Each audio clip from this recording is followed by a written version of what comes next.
नमस्कार दोस्तों, स्वागत है आपके अपने YouTube चैनल संस्कृत अड्डा पर। दोस्तों, आज की जो वीडियो इसमें हम करने वाले हैं संस्कृत की परीक्षाओं के लिए कुछ महत्वपूर्ण प्रश्न जो आपके आगे आने वाले एग्ज़ाम के लिए महत्वपूर्ण रहेंगे, चाहे आप इसमें संस्कृत का कोई सा भी एग्ज़ाम की तैयारी कर रहे हों, क्योंकि एग्ज़ाम में इसी तरीके के क्वेश्चन पहले भी पूछे गए हैं और आगे जो एग्ज़ाम होंगे इनमें भी इसी तरीके के क्वेश्चन यहाँ पर पूछे जाएंगे। और अगर आपने हमारी पहले वाली वीडियो नहीं देखी है तो इसे आप आई बटन पर क्लिक करके देख सकते हैं, या फिर हमारे चैनल की जो प्लेलिस्ट है वहाँ पर जाकर आप अब तक की जितनी भी वीडियो सभी को आप देख सकते हैं।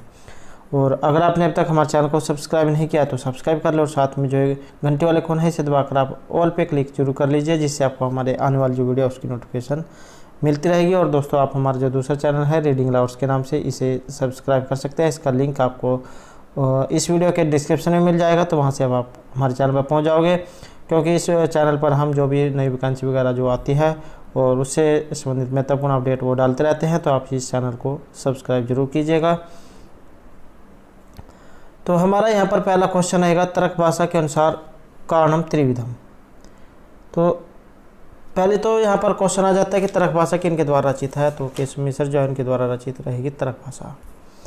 अब जो यहाँ पर तर्क भाषा जो है इसके अनुसार कारण 3 प्रकार के माने गए हैं। अब ये 3 प्रकार के कारण कौन कौन से होते हैं, इसके ऊपर हमारे द्वारा पहले विस्तार पूर्वक भी क्वेश्चन कराया गया है, और अगर आपने वो क्वेश्चन नहीं देखा है तो इसे आप हमारे चैनल की प्लेलिस्ट में जाकर देख सकते हैं। और बात करें यहाँ पर तर्क भाषा के अनुसार कारणों की, तो 3 प्रकार के यहाँ पर कारण ये माने गए हैं। और कौन से? ऑप्शन ए समवायी, असमवायी और निमित्त कारण।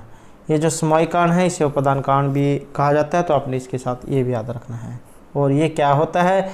यह उस द्रव्य को कहा जाता है जिसके द्वारा कार्य का निर्माण होता है। जैसे मिट्टी घड़े का उपादान कारण है, क्यों घड़ा जो है वो मिट्टी से बनाया जाता है। और जैसे सूत कपड़े का उपादान कारण है, सूत ये जो कपड़ा जो है वो सूत के द्वारा बनाया जाता है, तो इनके सारे जो यहाँ पर समवायी कारण है, अर्थात उपादान कारण।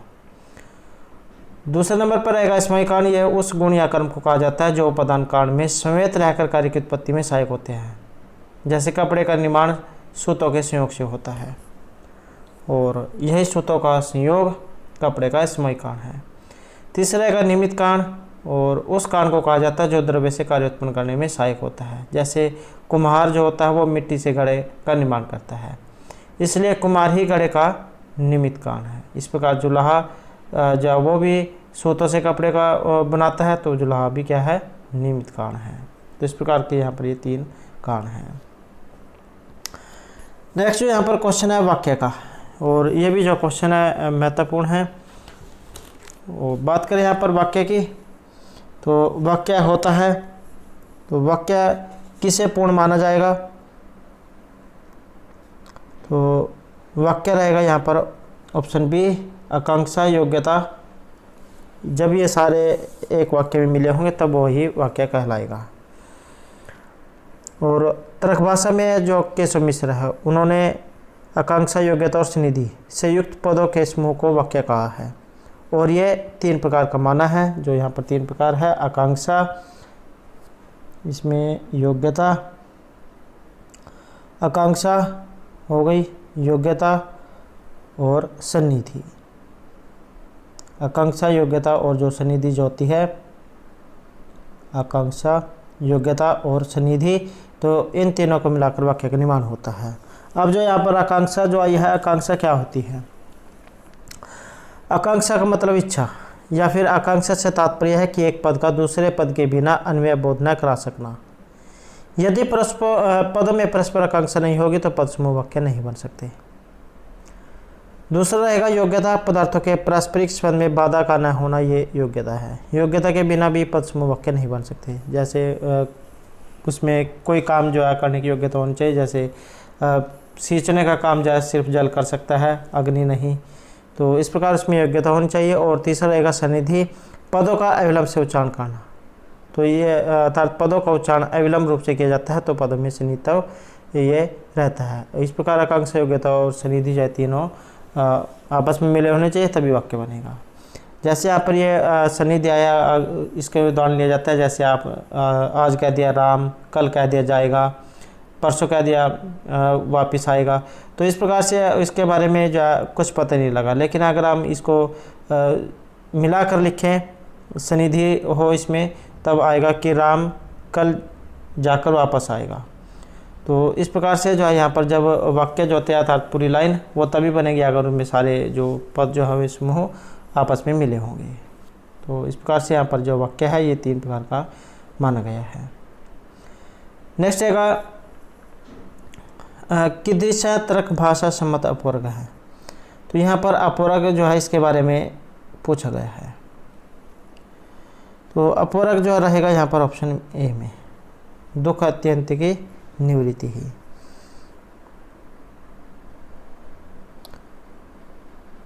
और मोक्ष जो है यहाँ पर किस प्रकार के दुखों की अत्यंत निवृत्ति कही गई है। नेक्स्ट है आधार कतिविध है। आधार जो है यहाँ पर कितने प्रकार का है। तो यहाँ पर एक ऑप्शन ए, आधार को माना गया है 3 प्रकार का, औपश्लेषिक, वैशेषिक, अभिव्यापक। तो ये 3 प्रकार यहाँ पर आधार के बताए गए हैं। नेक्स्ट क्वेश्चन रहेगा और महत्वपूर्ण क्वेश्चन है यहाँ पर रीतिरात्मक आवश्य। रीति को कवि की आत्मा मानने वाले आचार्य इनमें से कौन है। तो रीतिरात्मक आवश्य ये जो आचार्य वामन जो है उन्होंने कवश्य आत्मा रीतिरात्मक आवश्य ये जो है लक्षण दिया था। तो रीति काव्य की आत्मा को आचार्य वामन ने माना है। और जो यहाँ पर अन्य आचार्य हैं इनके बारे में भी एग्ज़ाम में इनके लक्षण जो है ये पूछे जाते हैं। तो आपने इनके जो लक्षण हैं उनको ज़रूर याद रखना है, क्योंकि इनके बारे में भी एग्ज़ाम में आ जाता है। जैसे ध्वनि के बारे में आ जाता है। तो आनंदवर्धन जो उन्होंने ध्वनि को कवि की आत्मा माना है, कवेशात्म ध्वनि।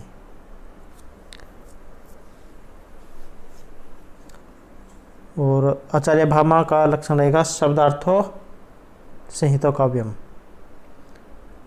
शब्द और अर्थों से युक्त काव्य माना है। और जगन्नाथ आचार्य जो जगन्नाथ है इनका रहेगा रमणीयार्थ प्रातिपदिक शब्द काव्यम।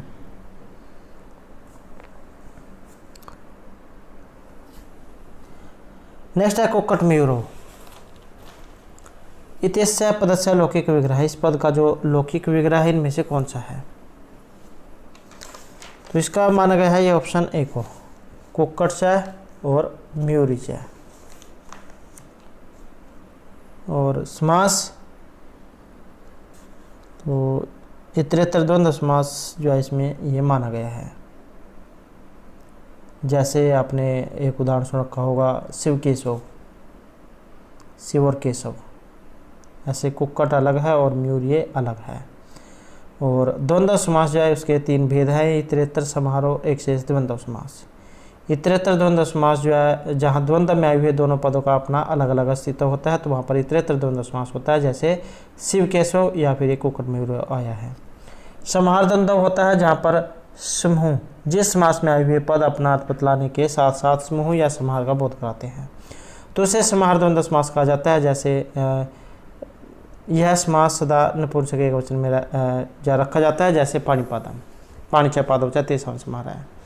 और तीसरे नंबर का रहेगा एक शेष द्वंद्व समास। जिस द्वंद्व समास में 2 या 2 से अधिक पदों में से केवल एक पद शेष रहता है तो उसे एक शेष द्वंद्व समास कहा जाता है। जैसे पितरव हो गए, माता च पिता च। तो द्वंद्व समास के 3 महत्वपूर्ण भेद है जो प्रत्येक एग्जाम में एक उदाहरण यहाँ से पूछा जाता है, चाहे कोई सभी संस्कृत का एग्जाम हो। नेक्स्ट क्वेश्चन रहेगा यहाँ पर अधो निर्दिष्ट नाम समुच्चयन तालिका विचुनुत। तो ये जो है यहाँ पर मिलान करने वाला जो है क्वेश्चन है और इसमें रहेगा यहाँ पर ऑप्शन सी यहाँ पर माना गया है। तो आप देख लेते हैं यहाँ पर अभिनिविष्ट, अभी उपसर्ग पूर्वक जो है ये जिसमें शुरू में उपसर्ग लग जाता है तो वहाँ पर जो द्वितीय विभक्ति जो उसका प्रयोग किया जाता है क्रम संज्ञा। और अप्रयुक्त की होगी यहाँ पर अप्रयुक्त काल प्रत्यय जो सूत्र है उसके द्वारा। और चित्रगो चित्रगांव विशेष है तो यह इसमें जाए बहुब्री समास होगा। और स्वर्ण संज्ञा होती है तुलस्य प्रथम सवर्णम सूत्र के द्वारा। तो इस प्रकार से यहाँ पर ये सही आंसर रहेगा। नेक्स्ट क्वेश्चन रहेगा यहाँ पर वर्ण नाम आति सहित है सन्निधि किम संज्ञा का स्यात्। वर्णों के अत्यंत समीप्त होने पर वहाँ पर कौन सी संज्ञा होती है। तो वर्णनम अतिसंहिता निधि संहिता संज्ञा स्यात्, तो संहिता जो संज्ञा है वहाँ पर होती है, अर्थात वर्णों के अत्यंत जो समीपता होने पर संहिता संज्ञा होती है। नेक्स्ट क्वेश्चन है पर चौरात विभेति और इत्यत्र पदान केन सूत्रेण विधेयते। तो यहाँ पर जो ये चौरात विभेति जो आया है, तो चौर से डर लगना, ये जो भी धातु जो है डरने अर्थ में, और जहाँ पर ये होगी तो पंचमी विभक्ति का प्रयोग वहाँ पर किया जाता है। भी तरर्थनम भय हेतु, ये सूत्र वहाँ पर लगता है। भय और रक्षा अर्थ वाली जो धातुएं होंगी उनके योग में पंचमी विभक्ति का प्रयोग किया जाएगा, जैसे बालका सिंघात विभेति या फिर चौरात विभेति। तो भी धातु जो है इसके योग में पंचमी विभक्ति। नेक्स्ट है चर्मणि द्विपिनम हंति इति उदाहरणम कस्य भवति। यहाँ पर चर्मणि द्विपिनम हंति ये उदाहरण आया है और ये यहाँ पर इनमें से किसका है, और महत्वपूर्ण उदाहरण है, 2-3 उदाहरण है जो ये ज़्यादातर एग्जाम में यहाँ से पूछे जाते हैं। तो चर्मणि द्विपिनम हंति जो इसका रहेगा ऑप्शन है ये। निमित्तात् कर्म योगे एक सूत्र है, जिस फल की प्राप्ति के लिए कोई क्रिया की जाती है तो वह फल यदि उस क्रिया के कर्म से युक्त हो तो उसमें सप्तमी विभक्ति होती है।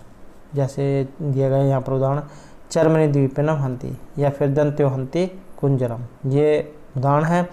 और ये एक और जैसे से मिलता जुलता जब ये एग्जाम में सूत्र पूछा जाता है यथ निर्धारण का, कि जब किसी वस्तु की अपने समुदाय से किसी विशेषता के द्वारा कोई विशेषता दिखलाई जाती है तब उस समुदाय वाचक जो होता है उसमें या तो षष्ठी विभक्ति लगेगी या फिर सप्तमी, जैसे कवि नाम कविसु व कालिदास श्रेष्ठ है, तो यथ निर्धारण सूत्र इसमें लगेगा। नेक्स्ट है वेदस्य नासिकत्वेन उपमीयते। तो ये जो वेद जो है, वेद के जो 6 अंग बताए गए हैं, अब वेद के ये 6 जो अंग हैं कौन कौन से होते हैं, या फिर ये जो वेद पुरुष के अलग अलग अंग से इनकी उत्पत्ति मानी गई है तो किस अंग से इनकी उत्पत्ति होती है। तो वेद के 6 अंग हैं शिक्षा, कल्प, व्याकरण, निरुक्त, ज्योतिष और छंद। तो शिक्षा जो है, शिक्षा की उत्पत्ति मानी गई है घ्राण से, और शिक्षा की घ्राण से, कल्प की हाथ से, व्याकरण मुख से, और निरुक्त की श्रोत्र से, छंद की पाँव से, और ज्योतिष की चक्षु से। तो ये जो यहाँ पर नासिका जो है इसकी उत्पत्ति अब बतानी है। तो शिक्षा जो है, शिक्षा से इसकी उत्पत्ति हुई है, तो शिक्षा घ्राण से, ये 6 है। यहाँ से भी एक जो एग्जाम में पूरी संभावना रहती है पूछे जाने की, तो ये महत्वपूर्ण है। नेक्स्ट है याज्ञवल्क्य मैत्री संवाद प्राप्त है। याज्ञवल्क्य मैत्री जो संवाद है यह हमें प्राप्त होता है, और यह रहेगा यहाँ पर ऑप्शन ए बृहदारण्यक उपनिषद से। और ये जो यहाँ पर बृहदारण्यक जो उपनिषद आया है इसके बारे में भी जो एग्जाम में पूछा जाता है कि कहाँ से ये लिया गया है। तो यजुर्वेद के अंदर जो दो भेद हुए हैं, शुक्ल और यजुर्वेद। शुक्ल यजुर्वेद जो इसके अंदर आता है ये ईशावास्य उपनिषद और बृहदारण्यक उपनिषद। और जो कृष्ण यजुर्वेद है इसमें कठ उपनिषद, तैत्तिरीय उपनिषद, श्वेतर और अश्वेतर उपनिषद और मैत्रेयी उपनिषद। तो ये जो कृष्ण यजुर्वेद में आते हैं। और जो यहाँ पर बृहदारण्यक का जो है ये शुक्ल जो यजुर्वेद है इसमें आते हैं, 2 ईशावास्य और बृहदारण्यक। नेक्स्ट है अथर्ववेद कति कांडानि सन्ति। अथर्ववेद जो है यहाँ पर कांड इनमें कितने हैं। अथर्वा जो ऋषि है उनके नाम पर इसका नाम पड़ा था ये अथर्ववेद। और यहाँ पर कांड इसमें पूछा गया है, तो यहाँ पर कांड जो है इसमें रहेगा ऑप्शन बी है। 20 जो है यहाँ पर कांड इसमें माने गए हैं, और 20 तो जो यहाँ पर कांड है, और सूक्त आ जाए तो 731 इसमें सूक्त है, 731 सूक्त देखने को मिलेंगे। और मंत्र की अगर आए तो 2987 इसमें मंत्र माने गए हैं।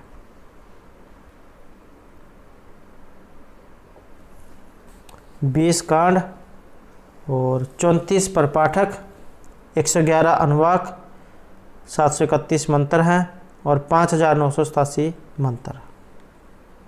और अथर्ववेद जो है इस समय इसकी सिर्फ 2 ही शाखाएँ उपलब्ध होती है, पिपलाद शाखा और शौनक शाखा।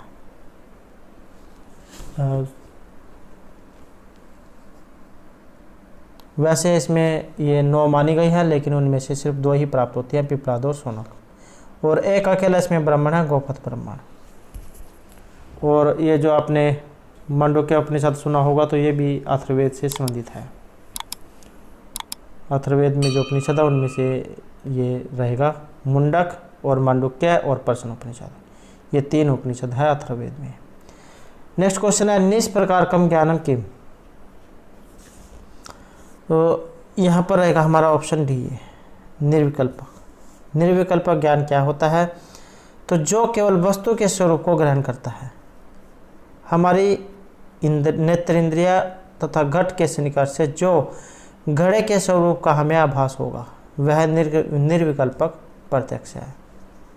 और इस स्वरूप का किंचित अहम इस प्रकार से दिखलाया गया है। तो निष्प्रकार ज्ञान यहाँ पर ये जो है माना गया है, निर्विकल्पक ज्ञान। नेक्स्ट है रामायण आश्रित यश कथा अस्ति। ये फिर इनमें से आप कह सकते हैं कि रामायण आधारित इनमें से कौन सी कथा है। तो यहाँ पर रहेगा ये ऑप्शन ए, कुंदमाला दिग्नाग की है कुंदमाला, और रामायण आश्रित ये रहेगी। नेक्स्ट है यम ग्रंथम अधिकृत शंकराचार्य भाष्यम न रचिता। तो यहाँ पर शंकराचार्य के द्वारा भाष्य नहीं लिखा गया है, तो इनका रहेगा ये ऑप्शन बी, श्रीमद् भागवत गीता। और जो यहाँ पर आया ब्रह्मसूत्र, ईशावास्य उपनिषद और ये जो श्रीमद् भागवत गीता, तो इनका संबंध रहेगा। नेक्स्ट है जटायु रावण युद्ध, जटायु रावण युद्धम रामायण से कस्मिन कांडे। जटायु रावण वध की जो युद्ध जो हुआ था जटायु रावण में, जब जो रावण जय सीता को ले जा रहे होते हैं आकाश मार्ग से, तब जटायु जब उन्हें छुड़ाने का प्रयास करता है, तो ये घटना कौन से कांड में हुई थी? या फिर हम बात करें तो यहाँ पर जो रामायण है इसमें कांड कितने हैं? तो रामायण जो इसमें कांडों की संख्या मानी गई है 7। बाल, अयोध्या, अरण्य, किष्किंधा, सुंदर, लंका और उत्तरकांड। तो इस प्रकार यहाँ पर ये 7 कांड हैं। और जटायु जो यहाँ पर रावण से जो युद्ध किया था, तो ये किया था जंगल में, जंगल वाले कांड में, अरण्य कांड में। नेक्स्ट क्वेश्चन रहेगा रामायणे हनुमत अंगुलिक प्रदान वृत्तांत कस्मिन कांडे वर्तते। रामायण में हनुमान के द्वारा जो अंगूठी जो दी जाती है अंगुलिक, तो ये जो काम जो है किस कांड में होता है? सुंदर, युद्ध, किष्किंधा या फिर उत्तरकांड में? तो ये होता है सुंदरकांड में।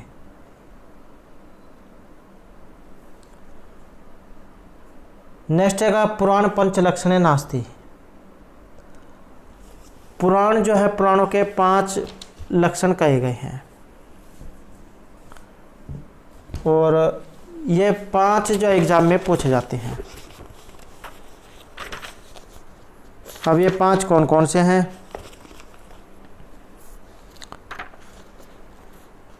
तो यहाँ पर जो हमारा इसमें पुराण पंच लक्षणम नास्ति, इसमें रहेगा ऑप्शन सी। तो यहाँ पर जो उत्सर्ग जो है ये इनमें से नहीं है। और कौन कौन से होते हैं? सर्ग, प्रतिसर्ग, वंश और मनवंतरम,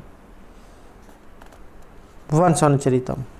तो इस प्रकार से ये 5 माने गए हैं, सर्ग, प्रतिसर्ग, वंश, मनवंतरम और वंशानुचरितम। सर्ग है मूल प्रकृति के त्रिगुण विक्षोभ से संसार के विविध पदार्थों की उत्पत्ति, तो ये सर्ग सृष्टि कही गई है। प्रतिसर्ग सृष्टि का प्रलय और पुनः सृष्टि के प्रादुर्भाव को प्रतिसर्ग कहा गया है। तीसरा रहेगा वंश, देवताओं और ऋषियों की कुल परंपरा, ये वंश नाम से जानी जाती है। मनवंतरम मनु के पुत्र, देवता, इंद्र, ऋषि और भगवान का अंश अवतार, इनकी घटनाएं यहाँ पर ये मनवंतरम में मानी गई है।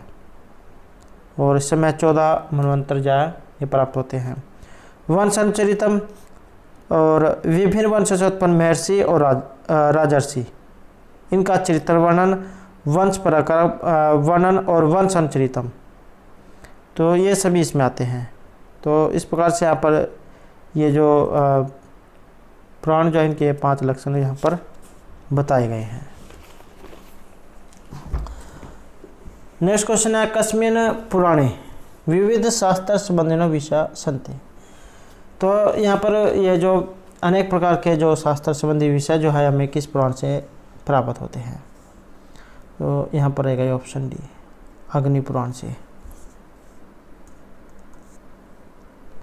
और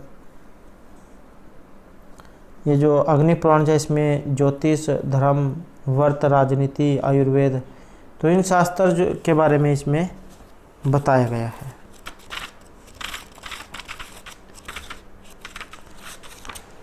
नेक्स्ट क्वेश्चन रहेगा न असत्यो इति कस्य नाम। न सत्यो इति कस्य नाम, तो ये नाम इनमें से किनका है, और ये रहेगा ऑप्शन सी, अश्विनो। अश्विन जो है उनके लिए इस नाम का संबोधन किया गया है। और 50 जो सूक्त है इसमें इनकी स्तुति की गई है। 2 स्थान इनको देवता माना गया है। ऋषि कक्षीवान माने गए हैं। और विशेषण की बात करें तो ना सत्य और दसना, मधुयोवा, हिरण्यवर्तनी, मघवाना, सुदान, तुविस्मा, अधिग्रो, माधवी, नरह, निचेतास और युवयोनि, रुद्रवर्तनी, मनोजवस्सा, मधुपाणी, वृषणा, गोमधा, दिवनपात, असमधा और शुभ्रस्पति, तो ये सभी यहाँ पर अश्विनी जो है इनके विशेषण हैं। और इनके बारे में एग्जाम में कई और भी बहुत से पूछी जाती हैं, जैसे अश्विन जो यहाँ पर आए हैं देवता, ये अत्यंत सुंदर और सदैव युवावस्था को प्राप्त होने वाले हैं। धौ इनके पिता और सूर्य पुत्री सूर्या इनकी पत्नी है। मधु इनका प्रिय पेय है, पेय पदार्थ पीने वाला। और मार्ग, रथ, अंकुश ये सब मधुमेह हैं। युगल देवता प्राणियों और प्राणियों को विपत्ति से मुक्ति दिलाने वाले और देवताओं के कुशल वैद्य हैं। इनका रथ अश्व, बैल, घड़ियाल या पक्षियों के द्वारा खींचा जाता है। तो ये कई बार एग्जाम में जो है ये किस देवता के रथ को कौन से घोड़े खींचते हैं, तो इस प्रकार के क्वेश्चन जो है कई बार देखने को एग्जाम में मिल जाते हैं, तो आपने इनको याद रखना है। नेक्स्ट क्वेश्चन रहेगा चंद्ररथा का वर्तते। यहाँ पर जो चंद्ररथा ये है इसका संबंध, और ये रहेगा ऑप्शन सी के लिए। उषा जो यहाँ पर देवता है उनके लिए इसका संबोधन हुआ है। 20 सूक्त जो है उनमें इनकी स्तुति हुई है। और 2 स्थानीय इनको देवता माने गए हैं। ऋषि रहेंगे इनके वशिष्ठ। इनके भी अन्य नाम है जैसे मघोनी, प्राचेता, विषवारा, सुभगा, रेवती, मघवती, पुराण युवती, अमर्त्या, विषवर्धवा, मधुदा, रीतावरी, औदती, सुमनावरी, अश्वती, गोमती, पुराणी, सुनरी, भास्वती, युवती, अमृत्य केतु, दिवह, दुहिता, सुजाता, ऋतपा, हिरण्यवर्णा, तो ये सभी इनके विशेषण हैं। नेक्स्ट क्वेश्चन है यहाँ पर ऋग्वेद से। तो सबसे प्राचीन वेद माना गया है ऋग्वेद को। यह भी क्वेश्चन एक बार एग्जाम में पूछा गया था कि सबसे प्राचीन वेद कौन सा है, तो ऋग्वेद।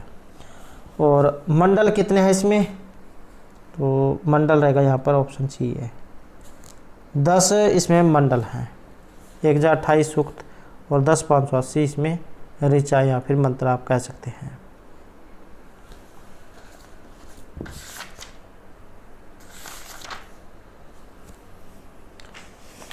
नेक्स्ट क्वेश्चन है यहाँ पर कपर्दी देव। तो ये इनमें से किन के लिए विशेषण है या किस नाम से इनको किस देवता को संबोधित किया जाता है, तो कपर्दी देव है। और यहाँ पर रहेगा ऑप्शन सी। रुद्र जो देवता उनके लिए इस नाम का जो संबोधन है ये होता है। और 3 सूक्तों में इनकी स्तुति हुई है। अंतरिक्ष स्थान इनको देवता माना गया है। ग्रीष्मद इनके ऋषि हैं। इनके भी विशेषण हैं जैसे पशुपति, त्र्यंबक, श्रव, भव, नीललोहित, मरुत्पिता, मरुतवान, असुर, कृतिवास, रक्तवाणी, मृण्यांकु, वभ्रुवंकु, जलास भेषज, नीलकंठ, अधृशम, द्रुतगामी, प्रचेतस, नीलोदर, लोहित पृष्ठ। तो इन सभी नामों से रुद्र देवता को संबोधित किया जाता है। नेक्स्ट है यहाँ पर जैमिनी शाखा। तो जैमिनी शाखा ये यहाँ पर किस वेद की है? यहाँ पर एक हमारा ऑप्शन सी, सामवेद जो है इसमें है जैमिनी शाखा। और 3 शाखा इसमें मानी गई है,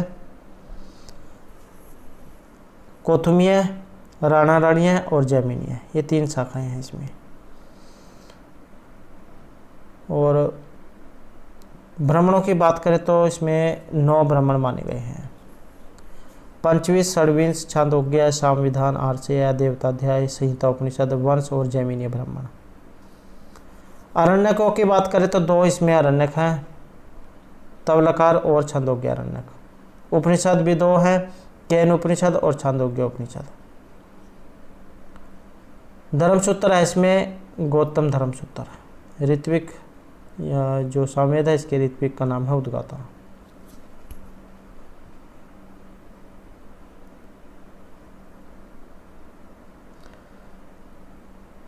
नेक्स्ट क्वेश्चन है पर रत्नावली नाटिका से। रत्नावली नाटिकाया प्रथम अंकस्य नाम की। रत्नावली जो यहाँ पर नाटिका है इसके प्रथम अंक का नाम, और इसके प्रथम अंक का नाम है ये ऑप्शन बी यहाँ पर, मदन महोत्सव। नेक्स्ट रहेगा अधोंकितनम युगो नाम समचिंतालकम चिन्हित। तो यहाँ पर ये जो आपने इसका मिलान जो है करना है, और इसमें रहेगा ऑप्शन सी। ऑप्शन सी जो है यहाँ पर इसमें सी आंसर माना गया है, ऑप्शन सी। और प्रसिद्ध ऊर्ध्वम ज्वलनम हविभुज है, तो ये ली गई है शिशुपाल वध से। और जो दूसरी वाली है अनंगोयम अनंगत्वम मध्य है, निंदिशति ध्रुवम, तो इसका संबंध रहेगा रत्नावली से। अहो दुरंता बलवत विरोधिता, बलवानों के साथ विरोध दुखदायी परिणाम वाला होता है, क्योंकि अगर आप जा कमज़ोर है और दूसरे आपसे शक्तिशाली है तो निश्चय ही आपकी जा कुटाई होने वाली है। तो बलवान के साथ जो विरोध दुखमय परिणाम वाला होता है। तो यहाँ पर रहेगा ऑप्शन ये ली गई है किरातर्जुनीम से। और किम एव ही मधुरा नाम वर्णम नायकृति नाम, तो इसका संबंध रहेगा विज्ञान शकुंतलम से। नेक्स्ट क्वेश्चन रहेगा का 2 स्थानीय देवता। तो इनमें से 2 स्थानीय देवता जो है कौन से हैं? और यहाँ पर रहेगा ये ऑप्शन डी, बृहस्पति जो है इनके 2 स्थानीय देवता माना गया है। और धौ, वरुण, मित्र, सूर्य, सवित्री, पूषा, अश्विनो, उषा, रात्रि, इनको स्वीकार किया गया है। तो यहाँ पर ये ऑप्शन ये ऑप्शन ए सविता जो है यहाँ पर ये 2 स्थानीय इनमें देवता है।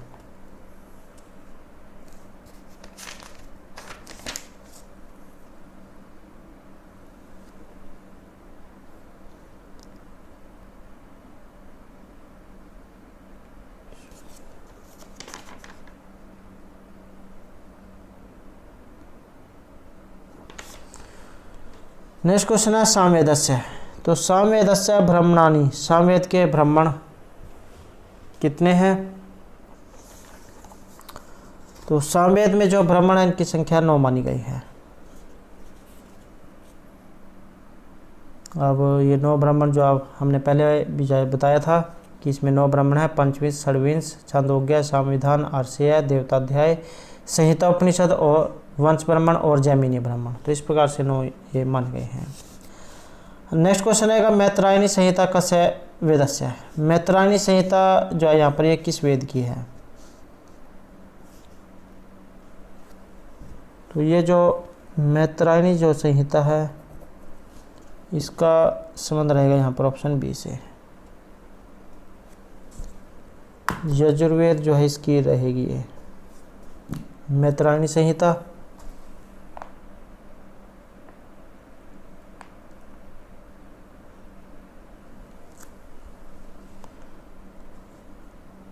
नेक्स्ट है छांदोग्य उपनिषद। छांदोग्य उपनिषद इनमें से किस वेद का है? और छांदोग्य उपनिषद जो रहेगा सामवेद का, ऑप्शन ए। केन उपनिषद और छांदोग्य उपनिषद ये दोनों जो है सामवेद के हैं।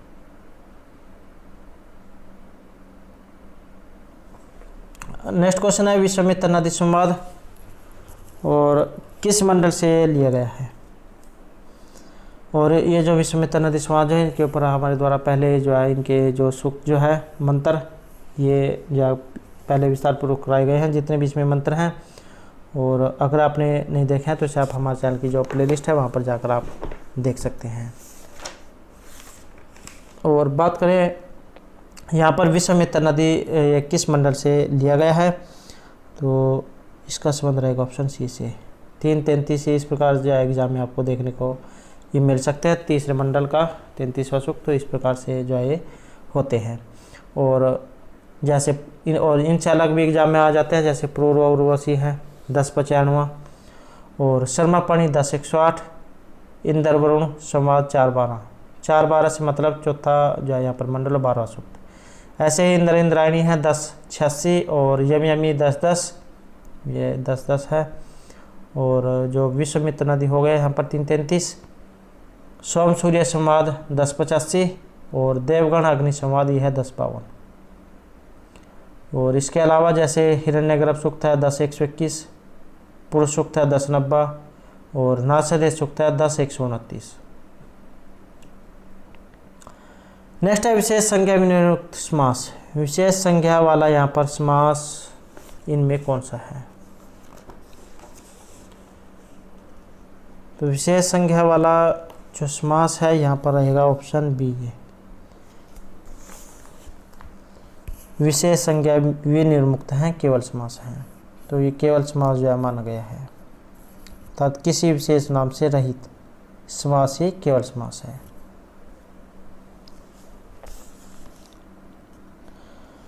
तो दोस्तों ये थे हमारे आज के यहाँ पर संस्कृत की परीक्षाओं के लिए कुछ महत्वपूर्ण प्रश्न जो आपके आगे आने वाले एग्जाम के लिए महत्वपूर्ण रहेंगे। और अगर आपने अभी तक हमारे चैनल को सब्सक्राइब नहीं किया तो सब्सक्राइब कर ले। और हमारे साथ अंत बनाने के लिए धन्यवाद।